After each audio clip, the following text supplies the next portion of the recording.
point, because it wasn't just, in fact, it was very little of that.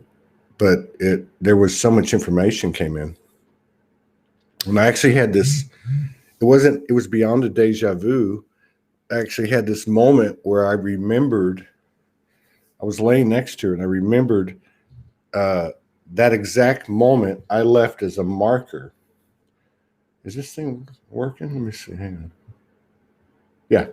Oh, there are people here. Oh, they're coming. Okay.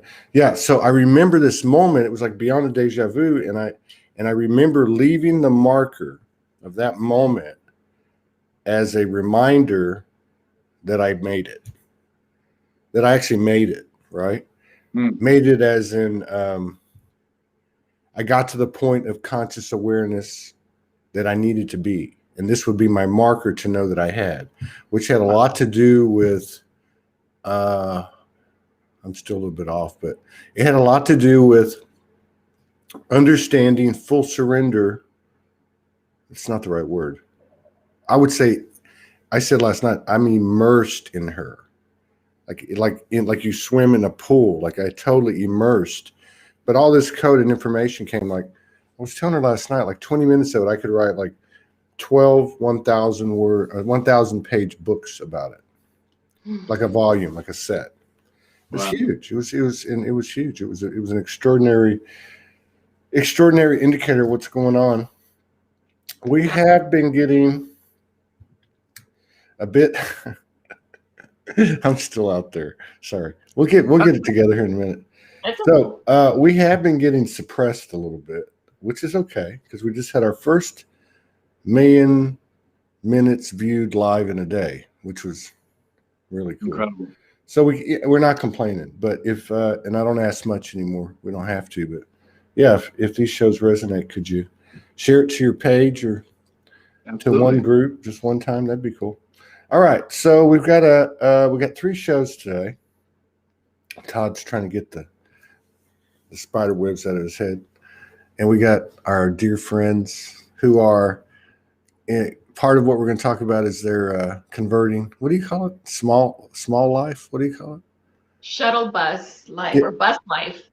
Yeah, you said something earlier. Tiny house life or something like that. I've seen it because I've seen. Huh? Tiny living, minimalism. Tiny living, yeah, tiny living. That's right. Yeah, so that's part of what we're going to talk about. But this is Maria and Scott, from Radiance Magazine. I think a lot of people know them, no doubt about it, both of them. And so they come back on to sit down. This is the 3rd time, isn't it? Yes. 3rd time. Yeah, the 3rd time they've come on as a couple to talk about things. I can tell by just your joint, or which is really a singular aura. I can tell, and I haven't really talked to you, Scott. I haven't. Wow. We usually talk every now and then, but yeah, I can just tell by looking at y'all that you're doing pretty good. I can tell. I mean, you know what I mean? Like a lot of the couples, I got a message this morning from somebody, and they're like, I'm in trouble. I know both of them, and I'm like, I can't help you. I mean, I didn't have the answer. But I guess what I'm saying is, and I talked to a friend of mine last night who, through him, I know a couple that have been together quite some time and they're quite awake and they split.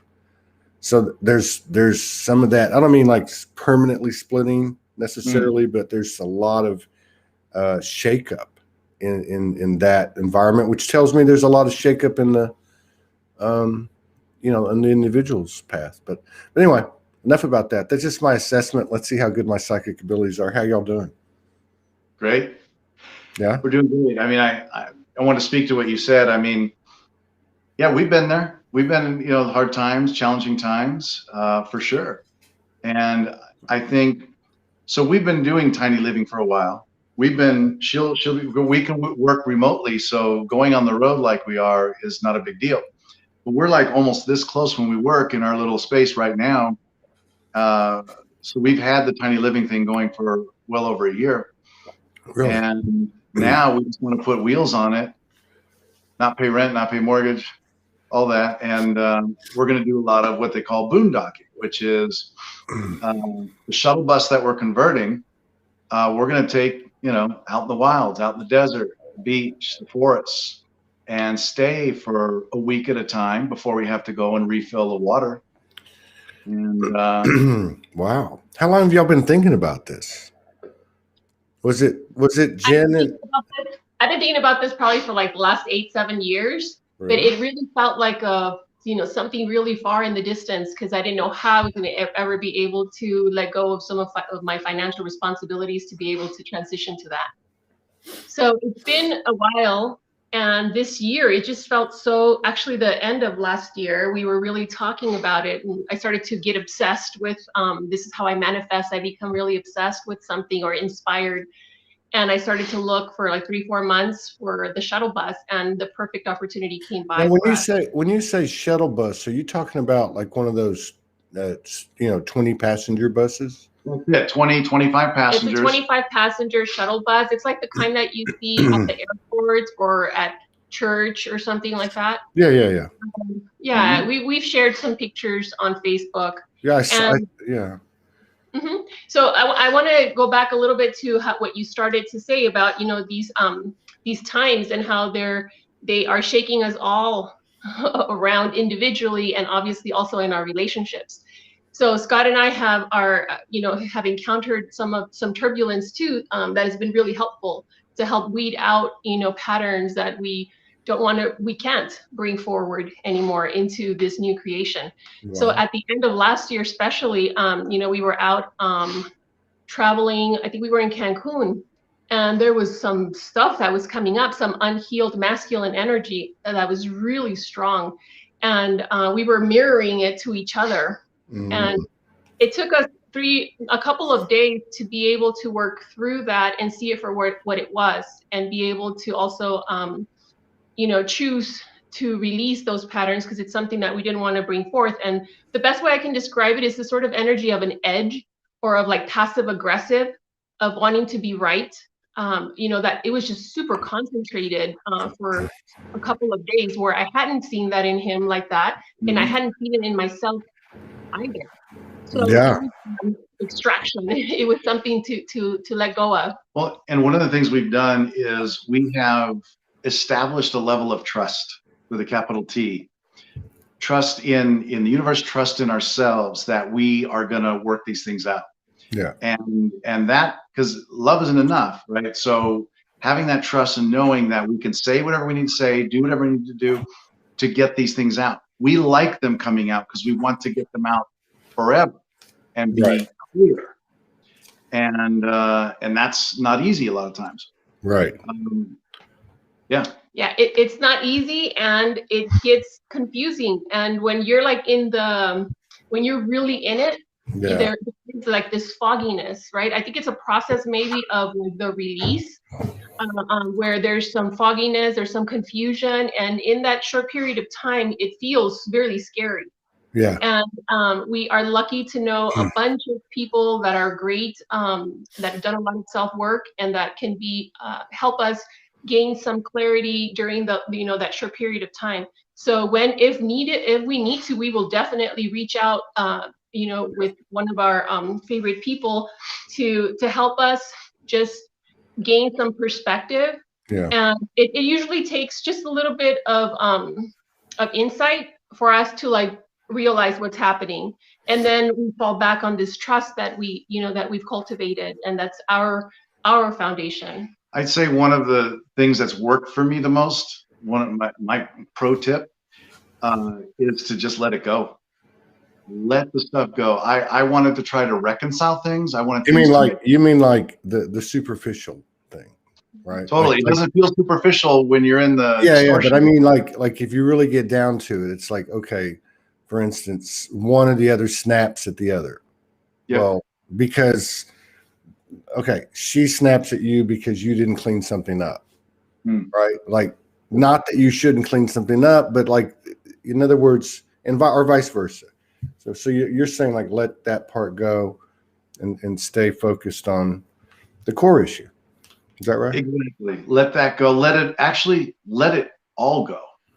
Yeah. Because when you can just be present with love, yeah, and we know we've already established the basis of love and trust and all that, and things that come up, I mean, look at it. The last 2 weeks, we have been intensely building this bus, converting this bus. We have somebody who's helping us, who's doing some electrical and plumbing and some things that Oh, we so don't know how you to guys do. are doing all the carpentry and everything? Or I Mm. I guess, won't do all of it, but I'm sort of like a sous chef, which is like I'm a great compliment to this guy, right? That's working with us. I'm Ishmael. Ishmael. He's so great. But it's plenty of work. It's more work than we're used to doing physically, and yeah, we're gonna bump up against each other. We're gonna have different priorities. Or I think we should do this. I think we should do that. Do you need to run to Home Depot for the 3rd time today? Yeah, I do. Okay, so we've already had that in the last few weeks. We've actually worked through a lot. This process has been very helpful. And again, just letting stuff go. so go ahead.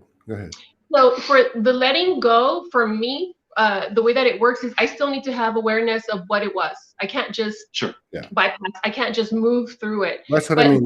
Yeah. Okay. But once I see what it is, I can very quickly acknowledge it and choose something different, something that is in alignment. So that whole process is a lot faster now. Well, for me, I think I mean, you've said a lot of valuable things, and this is just my opinion, but to me, the most valuable thing that you said so far was that wounded masculine. That was like what was the term you used? Like passive aggressive. Yes. But you said, Ed. but you said you saw it in him, but you also saw it in yourself. And toward like the second half of last year, I think it was around September, October, November. And I told Morgan a few times, and I mentioned it a few times. I was seeing this distorted masculine, but I was seeing it in women as well as men, like in posts and stuff. And I didn't really understand it all. It's not my thing, right? But I really like that you said that, because two things. One, I think there's a certain level of telepathy that increases and increases. We were just talking about it last night. As you're together, and as you keep going back to love, right? And I know going back to love, you're not just saying I love you. I know what you mean. You're actually just staying in that space and staying in that truth, as opposed to getting lost in all the minutia. But the other thing is that, like you were saying, you give up, you let everything go. So if there, for instance, and I'm just trying to figure out exactly how deep you're going, or what it is you're doing. So say there's say one of you has a wound, and is that what you're talking about, Maria? Like, I need to know what the wound is before I can let it go. Sure, that's like on a day-to-day basis. But the masculine one that I'm talking about was a very deep experience. When we were in Cancun, there's a lot of masculine energy in that area. Yeah. And I mean, I was not aware of that. I definitely felt it when I got there.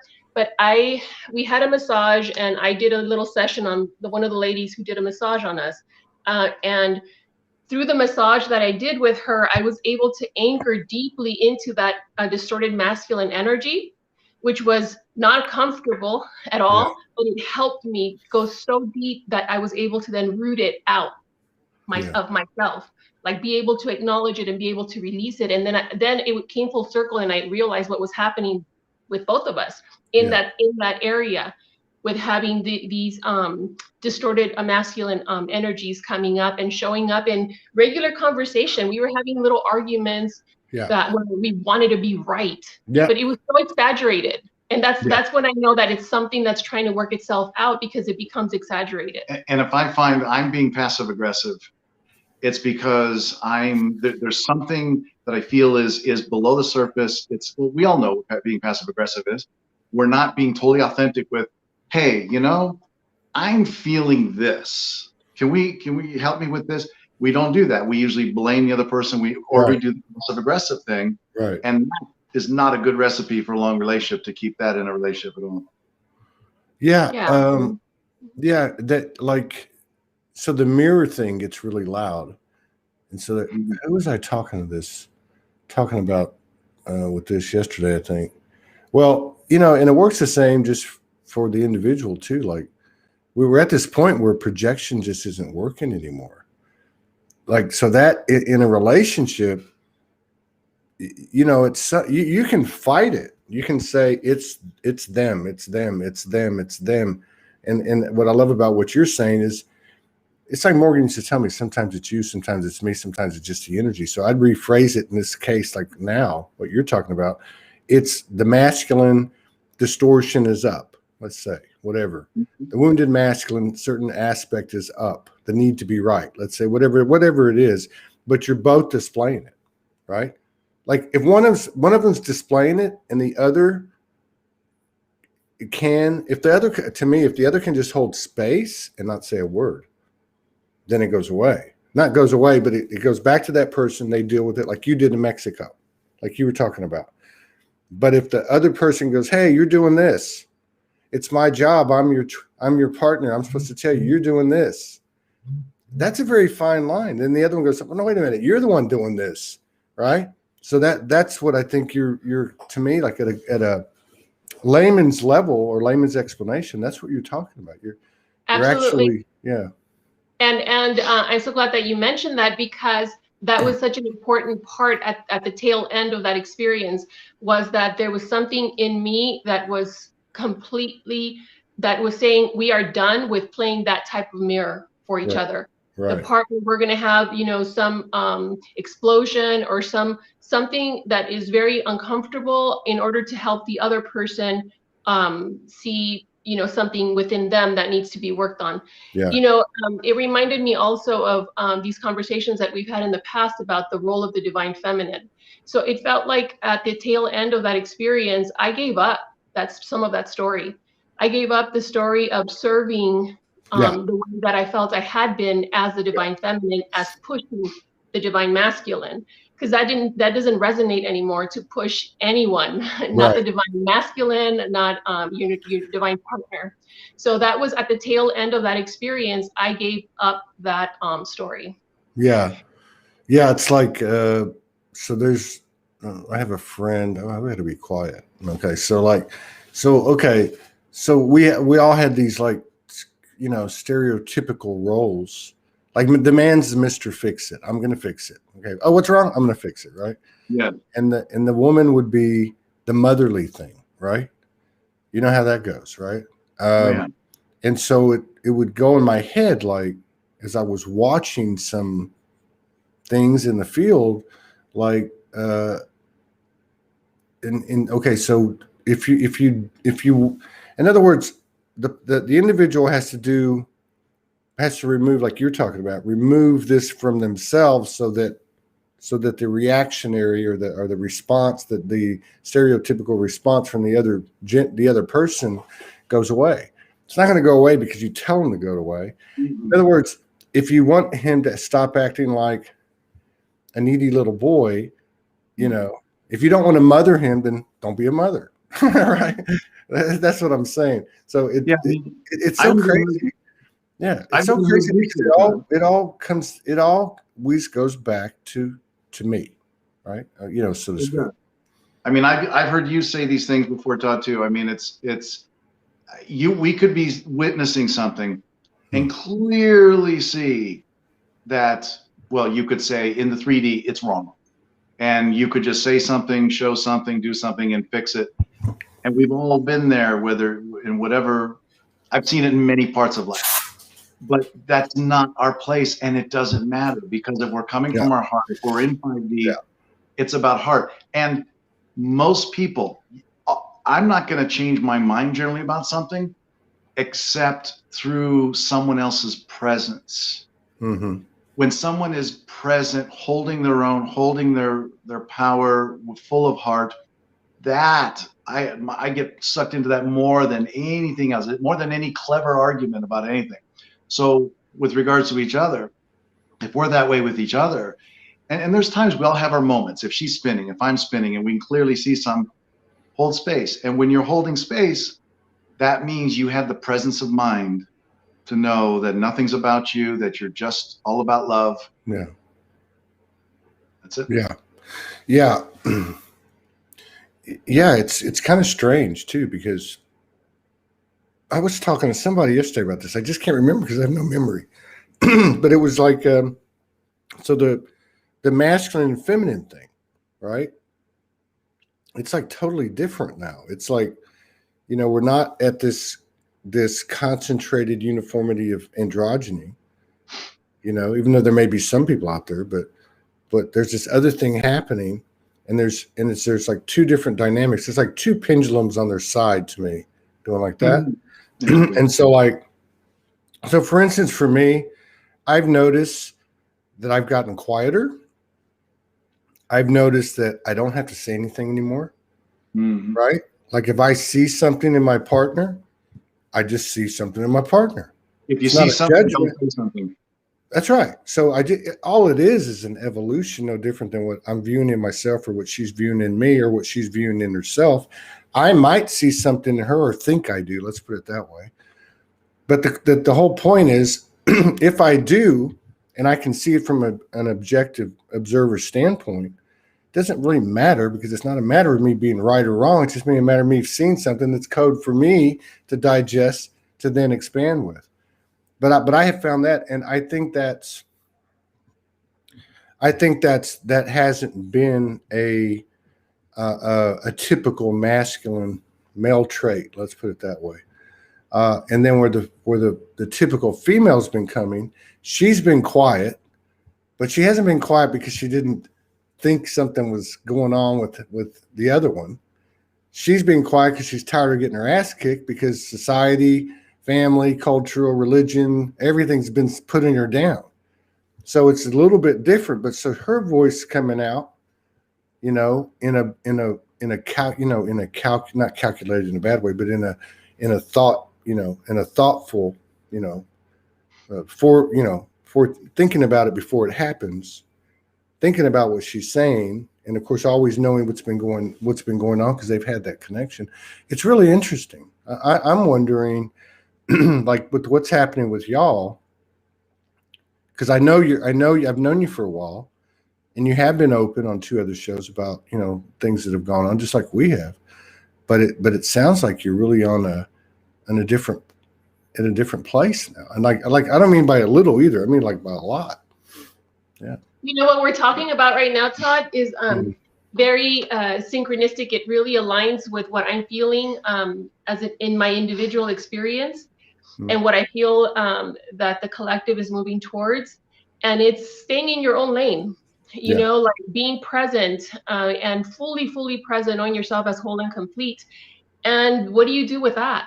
What is it that you desire to do for the day, for the moment?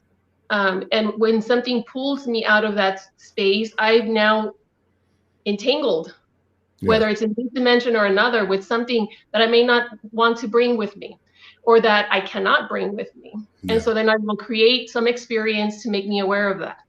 But I really think that we're all moving forward where we are staying in our own lane, we are holding our own power, and then we are co-creating from that space as multidimensional beings, not just as human beings. Yeah. And making sure, you're talking about sovereignty, it's an interesting dynamic in what people call sacred union relationship.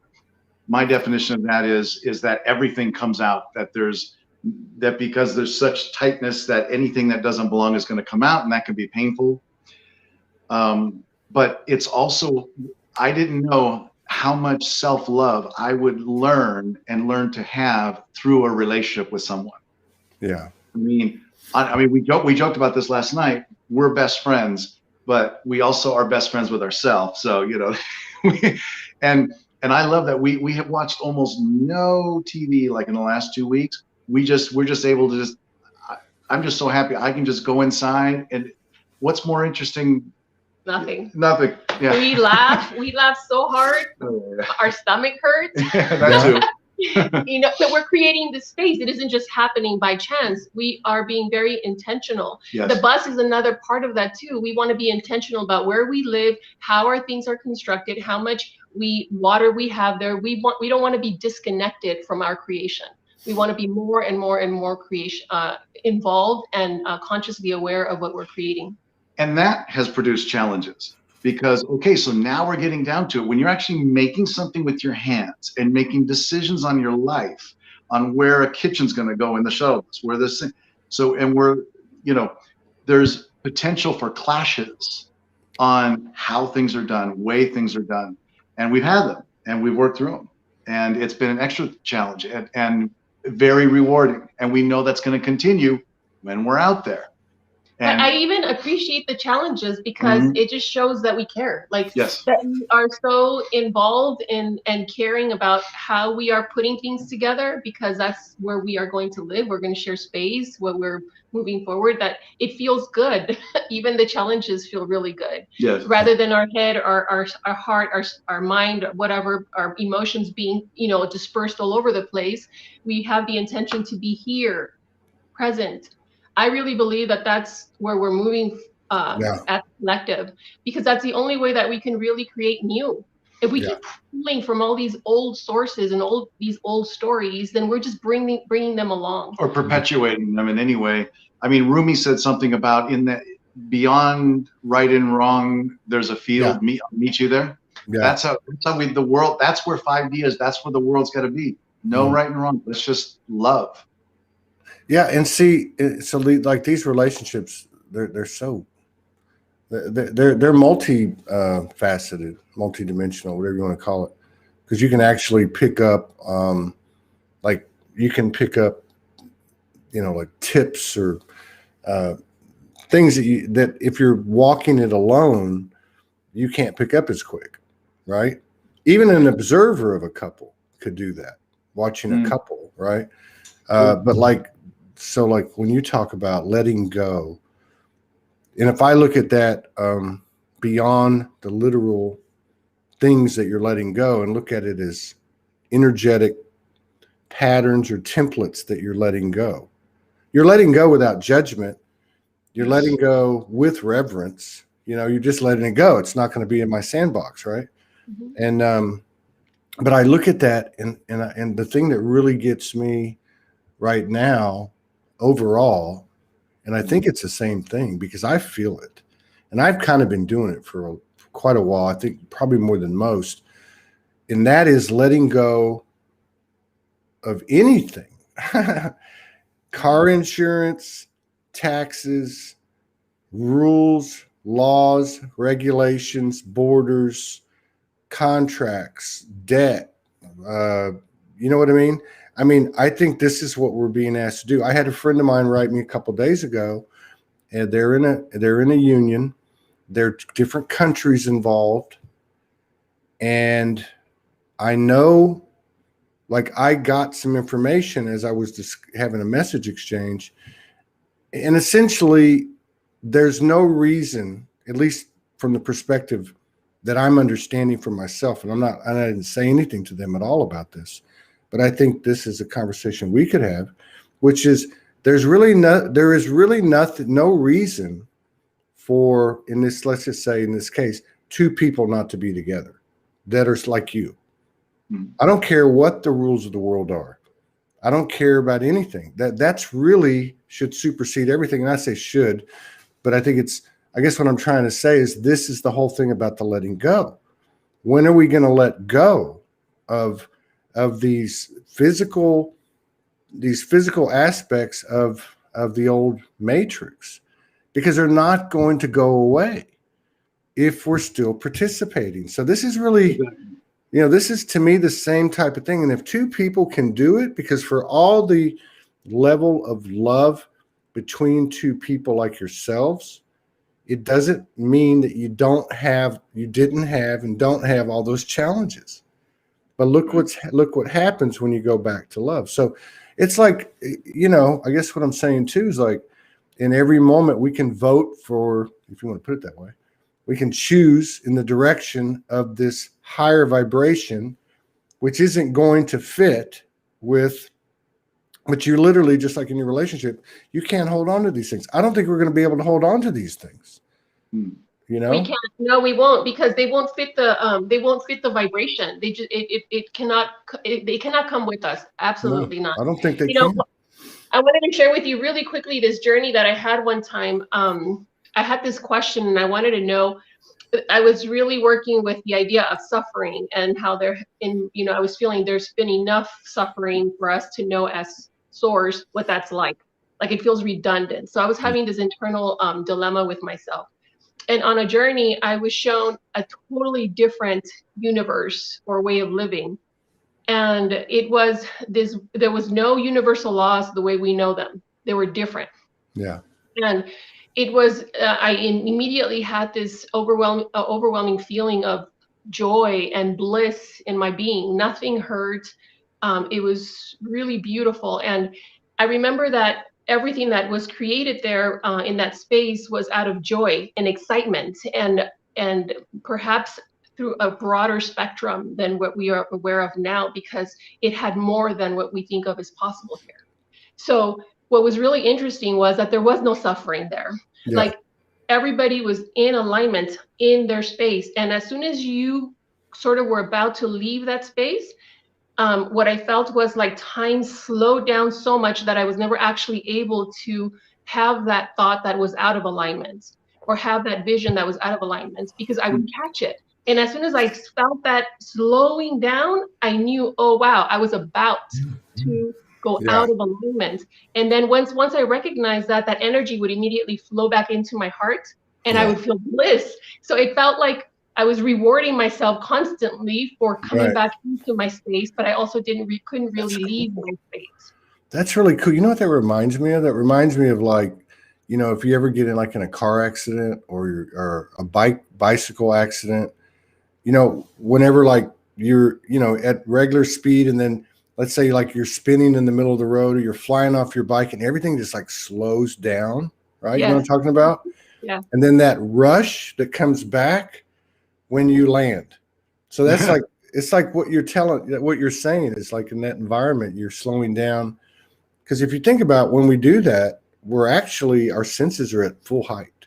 I mean, they're like at full, maxed out, right? So I guess it's the same kind of thing, right? If our goal is to become our most authentic self, which you would think that would be most people's goal, which because since we were born and raised in the society, so many layers are put upon that. Pleasing others, got to do this and do that.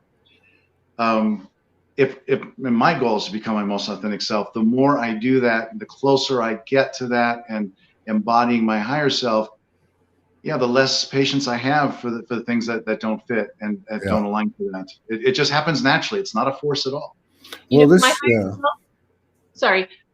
my higher self has told me many times, like, it's already happened. And I've heard others say this too. And I know we all know this. It's already happened. What we desire, you know, this different human experience, it's already there. We are the ones that are kind of taking the action, doing the physical actions that we have to take, choices that we have to make in order to fully align and live that experience, but it's already there.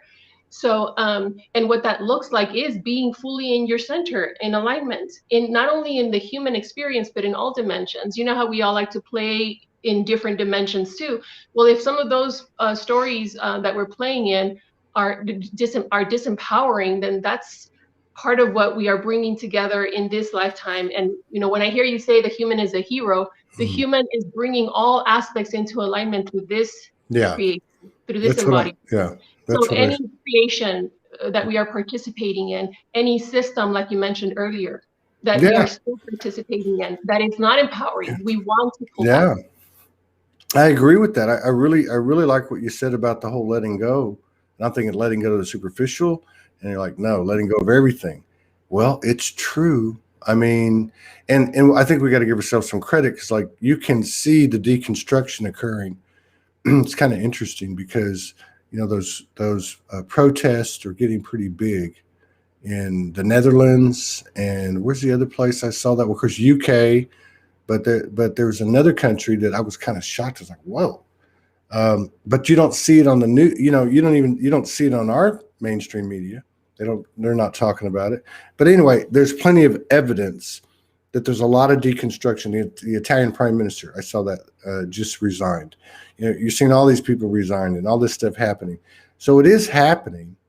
And, but I think it's happening because enough people have chosen personal sovereignty to a high enough degree, but there's still there's still more work to be done. But I'm a firm believer, absolutely, that it happens at the individual level, and in this case, the couple level, as opposed to going out there and having a mass demonstration that we're no longer going to observe borders in the world or something like that. You know, I think where I've been frustrated over the last month or so, you know, and I've had a great run of shows, you know, the David Icke show was fantastic. Sandra Walter afterwards, and a lot of people throughout the month, has been this fixation on the story, on the narratives. Mm. You know, you can follow any narrative you want to, and you can find anything to substantiate it. But that's not going to bring the change. The change is going to come from the interpersonal relationships and the relationship with self, where you say, I choose. I could say, I choose to wear a mask. Or I could say, I choose not to wear a mask. Both of them are equal, you know, from my opinion, equal, you know, declarations of my sovereignty, depending on who, you know, how I feel and all that. And that energetic choice and declaration of my sovereignty is going to serve the field. Now, obviously, it's not going to serve the field if it's hurting somebody or whatever. But my whole point is that the emphasis to me needs to come off of these narratives, because if we do the work ourselves, the narratives are going to all fall into that one true timeline, right? Yes, Todd. And if there were no narratives, if those stories were done, what would we be doing? Nothing. Because I think that the energy is already here to support that. Yeah. So if we stop talking about it and then just do it, what does that look like? Yeah, that's right. Well, I think we'd be, I remember having a vision. This is what I think it would be. I remember having you know, Morgan and I having a, whatever you call it, session or joint experience or whatever. And at the end of it, it was kind of a narrative. We walked through a portal, and that portal was an Eden-esque environment. It was full of color. It was full of harmony, you know, with animals. I mean, it was Eden. And I think that's actually how we'll go. And then there was something that came in the last 2-3 days. It was probably through Morgan, but it might've been on the show.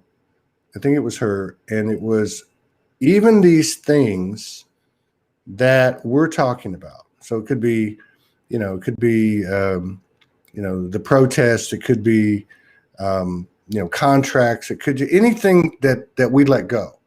We won't even remember in this other environment. Sure. Now, I'm looking at that from an energetic standpoint. Like it's not even relevant, right? So it's no longer part of, it's just like what you're saying. What would happen if we didn't? So it's the same thing. Yeah. Yeah. Cool. What if we stop making it relevant? Yeah, exactly. Well, because it's you know, and I think this is a big part of it too, is the self-examination to a higher level, which is no longer like, okay, I was responsible for this in my past. I was responsible for this in my broken marriage or whatever. But I think it's now the higher level is I'm responsible in the moment. So if I'm going to focus my attention on something, and certainly if I'm going to project a thought, word, or action, and it creates any separation, I need to keep my mouth shut and my hands behind my back. No matter how convicted I am that there is good and evil and all this other stuff, if I'm not promoting, if I'm not illuminating at my highest potential unity consciousness, oneness, 0 point, then I need to be quiet until I can get to that point. This is just my opinion. I want to make that clear. I like that. That resonates. I like that. And it's also, you talk about letting go, being present. Everyone knows they should be present, right? For your life. Because if you're thinking about the future, the past, you're not living now. But how present can I be, I ask myself, if I have grudges? How many grudges can I bring to the present and really be alive, right? And a grudge is what? And you know what? This is weird. Have you been watching the shows the last 2 or 3 days? That's what I've been saying. And I've been saying it to myself, though, you know, and then I share it. But yeah. So, and what does that include? Does a grudge include? Look, I don't consider myself an American. I don't recognize any country in this world. I recognize the earth. Right. So I had to look at, okay, how do you feel about the American government? I don't like it. Don't tell me that it's the greatest country in the world. That I don't even believe in that concept in the first place. But it's been based on genocide from day one, and it still goes on today. Now, this is an example, might piss a few people off. They may not understand what I'm trying to say. But what I'm trying to say is I can't carry a grudge against a person, against the government, against the Vatican, against the archons, against whatever. I'm a sovereign soul, a representative of what created us, and I have the ability to emulate and illuminate what made me. Well, and I yeah. was going to say, because I have a knowing that all this is illusion. Yeah, true. Because I have a knowing that no one ever dies. That the stakes appear to be very high. Our memory was wiped when we came here, and the stakes appear very high. Otherwise, we wouldn't play the game. We wouldn't come out of all the layers. When we understand that, that's a different understanding than people who are going to insist on staying rooted in the 3D. And if they do, that's okay. And Yeah. I can share space with those people, and my understanding is different. Yeah. Well, I mean, we got to practice what we preach.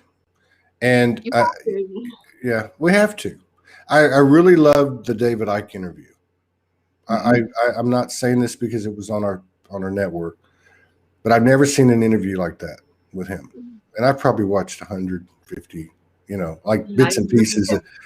But the reason I liked it is because I was a bit surprised and impressed that he, even though he has the fervor of a priest, of a revolutionary, he still didn't carry a charge. He said information is not positive or negative. It's just information. Now, this is a guy who's been carrying the banner of disclosure more than anyone for 30 years. And I thought, wow. So the way I kind of got that was, and I think this would fall on all of us, he understands his mission. He's not going to get bent out of shape. He's not going to go, off the reservation. He's going to continue to laugh at himself and everything, as you were talking about. It's not even real, that aspect of it. But he's fulfilling what comes through his heart. And I think some people are system breakers, and if it's in their heart to be a system breaker, then go for it. More power to you. That's, to me, that's what they're being told to do. That's what their guidance says. But at some point, this substantiating our existence through putting more crabs in the bucket with us, or bringing people into our basket or into our box, all of these things are not going to be supported. And the only thing that will be supported and rewarded will be the truth frequency. And the truth frequency does not create separation. And it doesn't create any distorted relationships either, any belief of superiority or victimization or suffering or anything like that. It just doesn't exist in this new creation. So it's everything that we're talking about is all connected. It seems like we're talking about different, parts of it, of the story where we're moving forward, but they're all telling us the same thing. It's if we can really hold the awareness that this is a gift. It is an illusion. And when we wake up within the dream, we get to do what we want.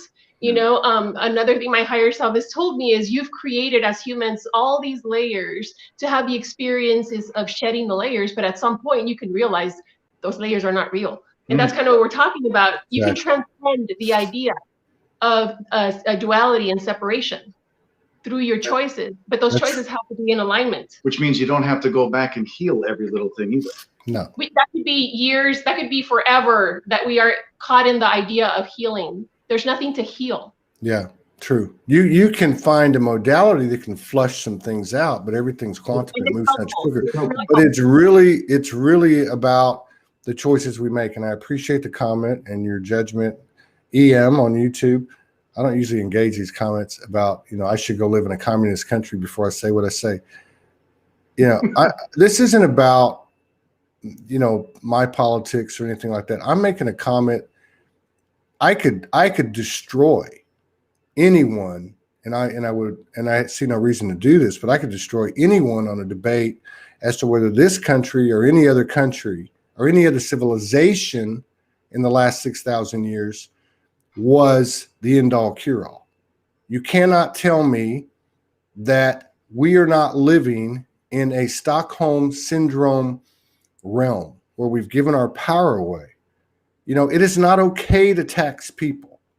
It's not okay to have a Federal Reserve. It's not okay to go out and remove political leaders in other countries and have 175 bases and all. Bullshit. So, if you want to quibble about that, that's okay. That's not going to be in this sandbox. What I'm talking about is a statement that represents the entire citizenry, the entire population of the world. So it doesn't matter if it's America or Russia or India or China or Brazil or anyone. We're talking about the real power in this world. And the real power in this world is the I am soul, which is we were made in the image. We have all the skills and abilities and sensitivities of that which made us and the potential. And we're in the physical, which means we're actually playing in a new playground. And we're past the point of, I need more information. I need to know this. I need to see people arrested. I need to see this go on. I need to see this person elected. I need to see this prophecy come true. Bullshit. It's on us. And Maria's right. These things are being built by the choices we make, which we don't even have to tell anybody anything. Because, Morgan pulled a download a couple of nights ago, and I could really tell it was deep because the aspect that came in, her voice changed more than normal, and it said the truth doesn't need words. The truth doesn't have to speak. The truth observes. The truth holds space. The truth takes in information. But it really doesn't have to say a word. And so, the more information, the more propaganda I see out there, the more I can walk away from it and not look at it. Yeah, I see some of those things as an opportunity. I always like to see things how they serve me, and I see them as an opportunity for me to solidify my choice.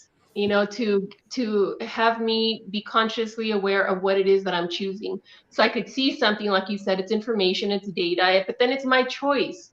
Nobody could ever take that choice away. That is our freedom. That is our gift. We are the ones that choose what we engage and what we create with moving forward. And we have that opportunity now to create the new world more than any other time because of all the shifting taking place out of our control, by force or by flow, as they say, better by flow. So let's focus on what we want to see. And more of that is done with the heart than with the head, for sure. And it's all working together. It seems like there's different parts working separately, but I've also heard very clearly, like, we are all consciousness. Like, we are pretending we're divided into all these different parts, against each other or above each other or whatever. But consciousness does have a plan, and we are living it out, and that plan is alignment. Yeah. So regardless of the players, that is a plan. So it feels much better to just put yourself in alignment, to find yourself in alignment. Mm-hmm. You can enjoy it much more. Yeah. Well, and to go back to Ike's, simple explanation of consciousness, that consciousness is perception. People talk about a spiritual war. And again, it's my opinion. I think most of us have been confused that this war is out there. It's not out there. It's right here. Right. I remember downloading Soulogy, and the first thing they told me, it's the heart and mind of spirit.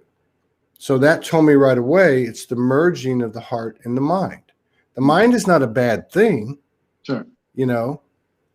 I thought his explanation about, how do you navigate this thing? He said, well, there's the heart. I've been listening to it since 1991. The mind will tell me what I can't do. The lower chakras will tell me we'll go into fear or scarcity or, but I stay with this. And I think that's what got all of us here. We all divide things. Like, you guys are about to go out and live on a tiny house on wheels. Like, this is the same energy that got us all here. Yeah. This falling back, I talked to one of the dearest friends I have. I hadn't talked to him in 12 years, but I grew up with this guy. And he's high level. They are high level in the government. Very high level. Extremely. And I had a beautiful conversation with them last night. Beautiful. And the thing that got me was at the very end. They said something to me that was from the heart. Absolutely. Pure love. They said to me, be careful with this COVID and all the variants of it. Now, this isn't about COVID. It's about, they are a person. All those people in the government are just like us. They have the same thoughts. There'll be this percentage of light workers and this percentage of whatever and this percentage of that. They're just people. It let me know that, and I'm talking DC, we're talking very connected here in a long history. I was amazed at the level of acceptance of that suggestive programming. That even if it is, obviously, even if it is real, the numbers still are what they are, right? 2% or less or whatever.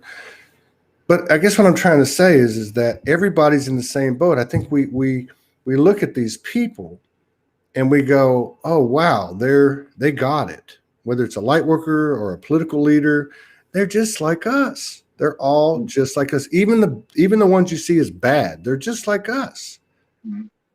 Every single one of them. And I think we need to remember that, because we're either putting people on a pedestal or we're putting them down there in the outhouse and saying, oh, you guys are lesser than me. And neither one will work. And both of them are disempowering. That was going to say, if it disempowers you, that's not an alignment to do. Anything that disempowers you, and that's a good thing to check in on. What do I do that disempowers me? Let me bring my power back. I love what you said about, when you're in alignment, when you find yourself most in alignment, you can feel that oneness with all of creation. You could feel that oneness with all the players on the planet. And it's so important for us. It feels like, to me, like it's so important for me to embody that. And as we are moving towards the experience of knowing ourselves as multidimensional beings, as the collective, and we engage with other of our other selves, we need to be in that space, so that we can own our power, so that we can come face to face with any other expression and know who we are. So we are kind of like training ourselves through the relationships that we have with each other to know what that is and to be able to embody that. This is it. This is it. It's not about these issues. And I am lit today. I am potentially a stick of dynamite right now. And I read some of these comments and I appreciate them. I really do. We've had a huge history of everyone knows, for the most part, that comes in the door here. You can say whatever you want to say, as long as it's headed to oneness from the intentions of your heart, the heart of your intention. And I see these comments as the same. But this is going back to the top of the show. We have two people here talking about their relationship. Now, everybody take a step back. This is a microcosm of the entire world. So they said something very profound. They said, I learned to let it go. Maria said, I learned to let it go. And I said, and then she said, I need to understand what it is before I let it go. Anyway, they both got to the same place and they both said, and I said, well, let go of what? And they said, everything. Everything, because it's not real. It's not going with us. So I don't see any reason to have a discussion on these superficial issues when they're not even part They're actually part of what keeps us entrenched in this 3D, if we want to use that term. I mean, this is, I just want to see, and I saw it because last night I told you guys about this, and I haven't talked to Morgan because we had such an incredible night last night. When I started this show at 1 o'clock Central Time, she was still in bed. But we had and this goes back to what Maria and Scott are saying. So we had an interlude between two people, again, a microcosm of the entirety, at least a representation of tapping into the new field of potential, this ever expanding field of potential, which is predicated by the interactions we have, the interpersonal relationships we have, and the choices we make on an individual basis. This isn't about, oh, I'm right. Oh, look at me. Oh, how much money can I gain? Oh, what propaganda can I put out? How many people can I get to come live in my box? This is about two people or more being real, or one person with themselves being real, and how it affects change. And so these things that we're talking about, I pose it another way. Do you think that on New Earth, heaven, nirvana, whatever, do you think there's such thing as taxes? Do you think there's such thing as borders or money? Do you think that there's discussions and debates of what we have here? No. So why are we fixated on that old shit? Because I'll tell you why. Because it's put there for a reason. If you look at the last 6,000 years of this world, and whatever narrative you follow, there's been suggestive programming out there that's had an objective of one thing in general, and that is to create division. That is to create separation between two people, in your own head, in your country, between races, cultures, colors, creeds, the whole 9 yards. So again, when are we going to stop pointing the finger, and when are we going to start walking the talk? Or I'd say walk the walk. I think we are now. I think more and more people are waking up to these possibilities. Your show, Radiance Magazine, helps get that word out and allows people to imagine it and to bring it into the reality. That's all we can do. Whatever happens at the end, by the time our physical life is over at this time, whatever the world looks like is what the world looks like, but our realities are decided by us. That's right. We know that we do that consciously. Many people do it unconsciously. We're trying to get this information out to people, let them know consciously, get a hold of those thoughts, know that you are in power to create your world. And when you do that, all of a sudden the headlines look a lot different. You don't even see the headlines anymore. No. And it applies everywhere. And you guys you've demonstrated it perfectly, because you do these things, you make these changes. Scott didn't change for Maria, and Maria didn't change for Scott. Maria changed and Scott changed. Scott changed and Maria changed. Right? That's right. The world's not going to change for us. They're not going to bring in new fucking laws and all that other stuff and make all these things beautiful. Bullshit. Go back and read your history books. This shit's been going on for a long, long time. And that's okay. That was to get us to a point of awareness. How much more information do we need? We don't. So how do we proceed? If the external is not going to provide the solution, we have to provide the solution. We're energetic beings. We're not just these flesh, bones, and blood. And when we alchemize, when we transform, when we change, it's reflected outside of us. That's how it works. So if you want to know, and this is my opinion, I hope I make it through the day without going off. But so if you want to make a change, if you want to see the world change, don't go fight the narrative. I'd say pull up the biggest antagonist in your life. Pull up the one person in your life that has given you the most problems. The one person that you're most separate from, your mother, your father, your ex-spouse, your brother, your sister, Trump, Biden, whoever. Pull that person up until you can see themselves in you, and vice versa. that will alter, that will create more of an equilibrium in this realm. I and agree. I know it sounds less exciting, and I know for a fact that kind of shit is a lot more painful than out there fighting against some ideology or political opposition or whatever the case is.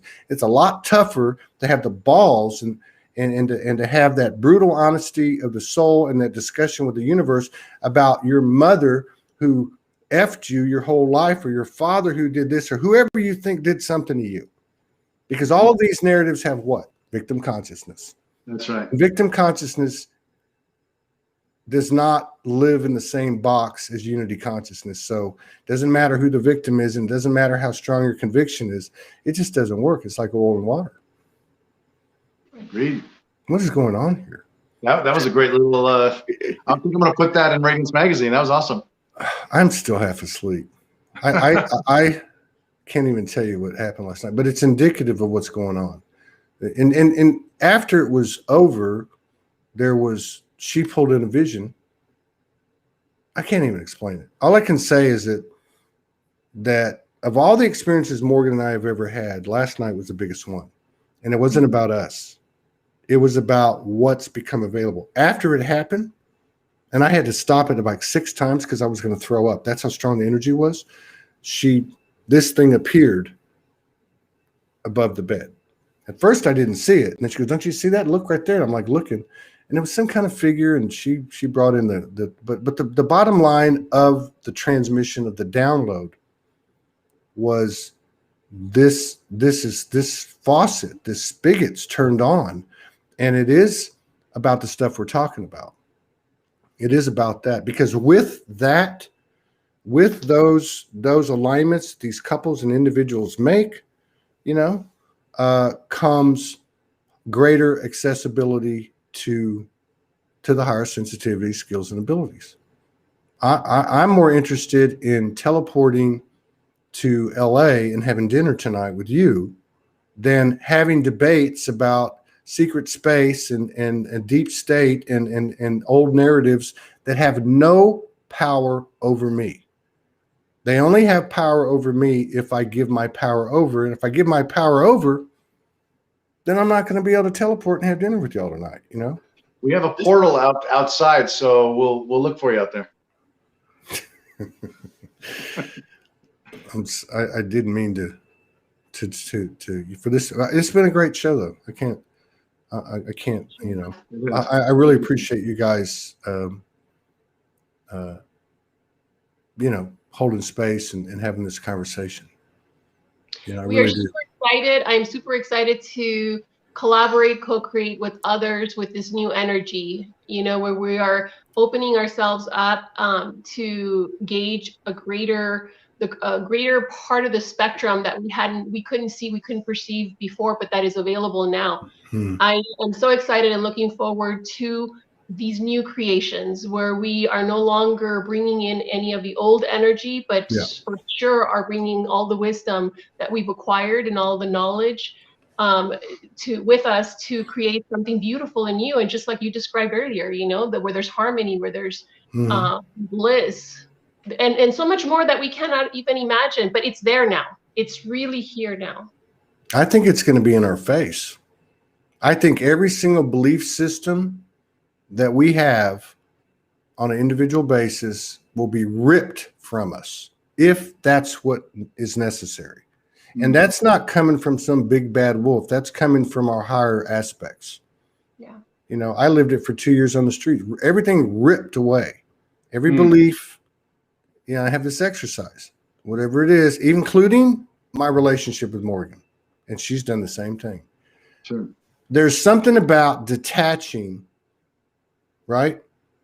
That is actually brings in, okay, so if I let you go, if I say to the universe, okay, I'm willing to let that go, I'm not attached, there's something bigger comes in, so you have that and more. You have what you think you're giving up times 1,000. This is how it works, and it's almost inexplainable because we haven't had enough experience with it in recent human history.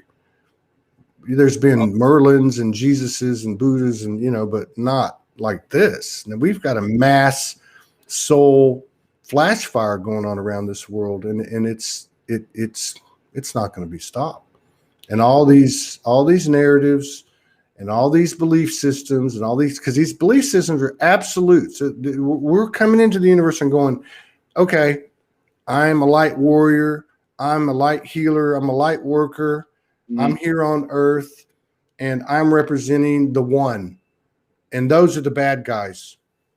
And so it's all oneness except for this group over here, or that group over there. Yep. What's the difference between separation to someone who has a different sexual preference? These are just, or whatever the worst thing in the world is. They're bad and they're horrific from a perspective that we're not going to take with us. From the perspective, or from the perception, it's consciousness. So from the consciousness that we're creating, these things won't even be in the field. They'll take care of themselves in a way that the universe sees fit, not some fucking way that, you know, somebody thinks it needs to happen, somebody needs to hang and all that other stuff. It's going to happen because of what Maria said. Consciousness has a plan. It's amazing how the world changes when a shift happens inside. Exactly. That's it. That's absolutely it right there. Grow up. Grow up. Period. That's really what it is. I feel like it's grow up and love yourself fully and completely, because everything is a projection of our internal being. So as we reconcile everything from within, we get to really see it on the outside too. I have seen with these shifts that we've made, I keep seeing changes all around me. It is what I choose to focus on also, but it amplifies my intent. It amplifies what I want to create. And I see these shifts and these changes happening with my loved ones, with people that I resonate with, that I'm familiar with. I've seen great amount of changes in the last 2-3 years, even from what we call the spiritual communities or the healers, the mediums. I mean, I see it all around. I really do. Well, and we saw it in you and David Icke as well, because David Icke was certain something. He's been evolving. You've been evolving. When the two of you came together in an interview, there was the truth frequency. There was a leveling out. There was a beautiful meeting of ideas and energy. Like two waves that came together and balanced out, you know, energetically. And I would go so far as say as it was the vortex of everyone. And we know out of the time space, right? All people that connect, really all energies are connected in that moment, because and I'm not saying because I'm a part of it, because I'm just one part of it, one out of however, say whatever, 100,000, right? Replays, lives, and even other aspects that have come to the party, right? So there's something about the truth frequency that is like moths to a light, moths to a, you know, and one of the things, actually Morgan wrote a post about right after midnight on the so it would have been the morning of the 21st, right? Which was a huge day, the 20th. We all know that.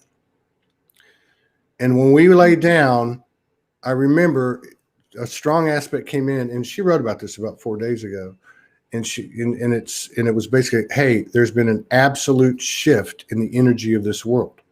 Yeah. And it wasn't about who got elected or what this or what that. It was about, there was enough people on the grid that had chosen, you know, had chosen their self, had chosen, you know, had chosen that selfless self, right? You know, like, and that Trinity energy, and there's a lot of ways you could say that. And I saw the grid lit up. I saw it lit up last night. So this is the real thing. Yeah. I have been seeing that too for a while now. For about a month and a half, I've been telling Scott that I can see all of our higher selves, or energetically, it looks like higher selves or higher aspects of ourselves all just hovering over the planet, like so close to us, so ready for embodiment. Yeah. That's been really beautiful. You know, you said something earlier about choosing yourself. And how that's so important. Every time you detach, you have detached, say even from Morgan or Scott and I, when we have felt like, okay, if the relationship is over, then it's over. But where we're doing really is doing what you just mentioned right now, is you're choosing yourself, you're choosing your truth, and you're choosing to not compromise that truth for anything, no matter how good it feels in the 3D or 4D or whatever, you know, and that, it's like you pass a challenge and then you're able to level up and bring the relationship with you because you're both willing to choose yourselves, choose your truth. Yeah. That's right. That's a whole show right there. That's it. You know, I was talking to that friend of mine last night, and he didn't know my story. The last time I talked to him was in 2008, which was right on the cusp of everything starting to build up to the explosion. Yeah. Where everything literally overnight changed. And he said, what happened? I said, well, you know, when I talked to you from there, I went back to Texas. I had to go on welfare. I got 5 kids in the house. I got a spouse that's very sick. You know, I have this, and so I kind of ran through it real quick. And bottom line was, when I got to the point where I said, you know, everything flipped, and 6 weeks later, I went out on the streets by my own choice. He says, well, what do you mean? I said, well, I went homeless by my own choice. You know, I was being told things. I was, you know, seeing things and experiencing things. And he said, you know, wow, if anything ever like that ever happens, please call me. And I said, you don't understand. This was the greatest period of my life. I was choosing me with every step that I was taking, and I was being given information. Now, the whole world thought I was crazy, but whose life am I describing? Both of yours. Everybody here has gotten to the point where they've defied conventional wisdom, societal standards, you know, family pressures and prejudices and biases and bullshit. Everybody here has chosen this path, or they wouldn't be in this vortex right now. Sure. They wouldn't. They've even the questioning, am I awake? Am I good enough? These are the things that awake people, or people that are awakening, say. This is the energy that's superseding all narratives in this world. You know, it's true, and it's like last night's another good example. I'm getting all this information in. Now, I'm going to have to talk about this later, but this information that was coming in was coming in from the divine feminine, right? In her, in me. I saw the Holy Mother, who I'd seen before when I was on the streets and praying my ass off to the nth degree. I didn't know who it was till later. I saw her last night this close, like in my face. I'm like, holy, holy, holy, right? This whole thing that happened was it was a space of truth. It was a space of like, all of that stuff is what holds you there. This is where you live. There was no walls. There was no ceiling. I said, Morgan, where the hell are we? Mm-hmm. She said, we agreed to do this. And I said, I remember, you know, we all did. And I think that's what's going to become more conscious. Just the awareness of it. We don't have to go out and build bridges. You know what I mean? Just the awareness of, like I had last night. I said, I remember this moment.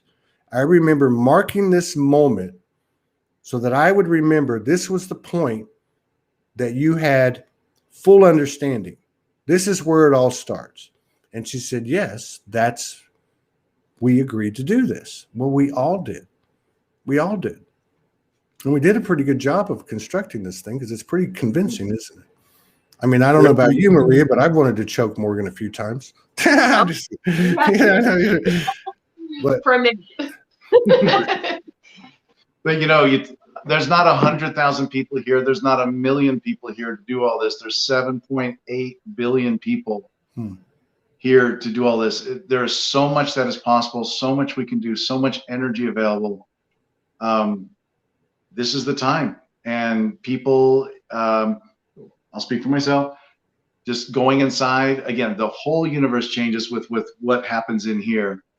And the more we can do, like with the zero pointing you were talking about earlier, Pick somebody, pick a figure in your life. Absolutely. And until you can love them, until you can see you in them, when you do, your world will change. It is a beautiful exercise. And I know Morgan does a lot of that with people. I do that too with the physical body. I've done this even like with the educational system in the past, or the government or whatever. I have brought that energy and put it on in my physical body, and I felt uncomfortable, and I just let it sit there until it balanced out with what I perceive as my energy. Yeah. I've done that with people, relationships, and yeah, it's very powerful. It works. You know, I mean, did you see what happened after that? So Ike, Walter, Sandra Walter, and Marie Batcher were on the 13th. That's the day we did. Did you see what happened the next morning? Mm-mm. So I come into the studio the next morning, and all 2,500 SoulSpeak 5D episodes were removed from Facebook. I went into the multi-stream app and I couldn't broadcast. So there was a 3 or 4 or 5 posts I saw, and actually I put up a meme and I said, "This just happened," and then I saw the comments of, "Oh, you know," and I'm just gonna say it metaphorically. "Oh, they're out to get you, censorship, come to me, we." And I had already made a decision that, you know what, I'm not going anywhere. Why the hell should I go anywhere? I am a sovereign being. I'm an energetic, entity. I'm a magician and an alchemist. Well, I can stand my ground right here, and I can change wherever I'm at from here, right? I mean, we can change what we perceive as something that's controlling us. We can flip this thing, and actually we have, right? So I had one particular friend who said, "Hey, we need to do this. We need to do that." And I thought, I need to take a breath. Like if I'm in this situation and the energy I'm confronting, let's say, is Morgan or my brother or somebody else, this is what I was talking about earlier. This is when I go quiet. Just don't say anything. So I went for a ride in the car. I went up to the store to get some coffee or something. And I pulled the energy up. I was in the parking lot, and I pulled the energy of the situation up, and I said, "What's going on?" And then I heard, "Well, this is for you." And I sat with it, and then all of a sudden I saw like a giant semicircle of all of these brothers and sisters, which I couldn't identify, around this energy, who were joining me to transform the situation. Now, this is one guy in a parking lot at Walmart taking on the energy of this, whatever I make it, right? Because it's going to be whatever I make it. It's quantum. And I said, "Look, I love you. We're made of the same God substance. I would like to be able to broadcast, and I would like for all these archives to be back on Facebook, but I want this to be for the highest and best for all involved." Right. Wash my hands. I'm done. And love and light, love and light, love and light. Come back to the studio, and guess what? Everything's there. Everything's back. Right. And then I put up another meme saying, "Hey, we ought to, let's not jump to conclusions." So I'm not saying that I did this, but I am saying that I'm part of it. Okay. You made a very important decision. You made what you did right now, we were talking about earlier. You either the universe is conspiring with you to support you, or it's not. That's and right. you decided in that moment to choose that truth. Yes, everything is always happening for you to help you. That's right. Yeah. And that I did it is irrelevant, because if you're in the flow, there is no I in that sense. There's no ego. That's right. But it was an important step for you to make in terms of embodying that truth to another level, and also at the collective level, which you're participating in through your shows, through your energy. I agree. I agree with that. And I feel like it's kind of like what you were talking about earlier. So how many times have we changed our environment? Oh, I'm going to move here, or I'm going to move from this relationship to that relationship, or I'm going to move from this routine or habit to this one, right? We all like, when I get there, everything's going to be great, right? But you can't. We've tried to change the environment, and nothing changes. But if we change ourselves, the environment matches us. But wherever you go, there you are. That's right. People say to me, how can I find, do you and Morgan know how I can find my partner? And I'm like, I don't know. But to me, when you clear this, when you take responsibility and clear this stuff up and bring it into alignment and put it on a trajectory of a higher level of everything, because that's what it is, then things come to you. Like begets like. So that's true to me with any form of abundance. And abundance to me includes anything and everything that's a blessing, full of grace and beauty and love. And that includes relationships, that includes, resources, that includes your vocation or your passion, so everything. Yeah. I know it sounds like, yeah, exactly. But see here, you guys, you made the reference to like the changes that I've made and what you saw different, David Icke. But what I noticed in people, primarily from the show, and you're a perfect example, and this isn't condescending because I know I've changed. I'm not the same person I was when I met you a few months ago. Sure. And you're not either. Mm-mm. And Sure. Morgan and I as a couple aren't, and you two together as a couple aren't. But this is not about Scott and Maria, and this is not about Todd and Morgan. This is about the energy that is enveloping this world. This is about a grid that the physical eyes can't see, that is lit up around this world, and that is run off of the faith of individuals who align their thoughts, words, and actions. And they have certain characteristics, and one of those characteristics is they're not getting pulled into the narratives and jumping into those old low vibrations, because that's what they are. Agreed. Thank you for putting up with me today. You've been great. Thank you. I'm still asleep. I need to go get another cup of coffee. We have what do we have? 4 o'clock. Okay. Yeah. So we have a show in 26 minutes with somebody I don't know. Maybe y'all know. It's Darren Sage. Do you know him? Sadge. I guess we're going to find out, which is great. This, I just want to say thank you to both of you for a lot of things. But it's like Radiance Magazine is a perfect example of what I'm talking about, because no matter what, it gets put out there. I just got the other ones about a few days ago. Oh, cool. And it's the intention and the effort that make the difference. I get frustrated because I look at some of these platforms and you got, shows that are doing 30,000 and 50,000 and, right? Mm-hmm. Now, obviously we're scattered over 14 platforms, so we're kind of under the radar, but I still get affected by it.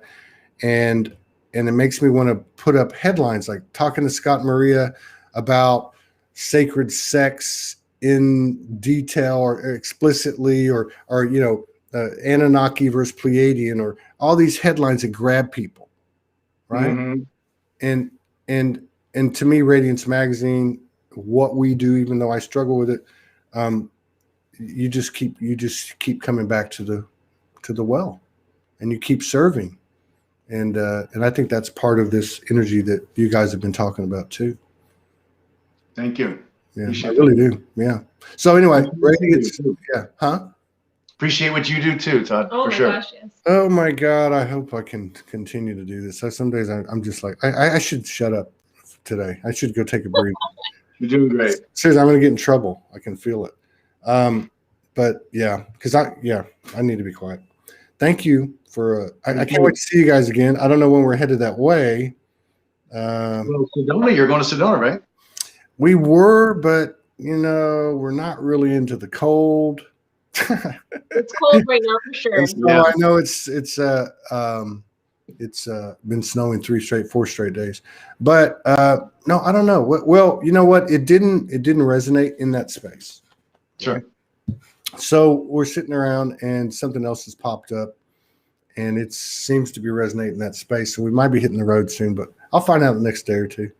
Anyway, we got plenty of shows to do between now and then. Thank you so much. I love you both. I hope to see you soon. Thank you, Todd. We'll be posting pictures of our bus, and shout out to our bus build guy, Ishmael Reyes. Thank you so much. Absolutely. Right on. Thank Yeah. you. Yeah. And let me know because I might drive this damn bus over there that we got and see if we can get someone to fix it up. Yeah. Yeah. All right. I love you guys. Y'all take care. Thank you.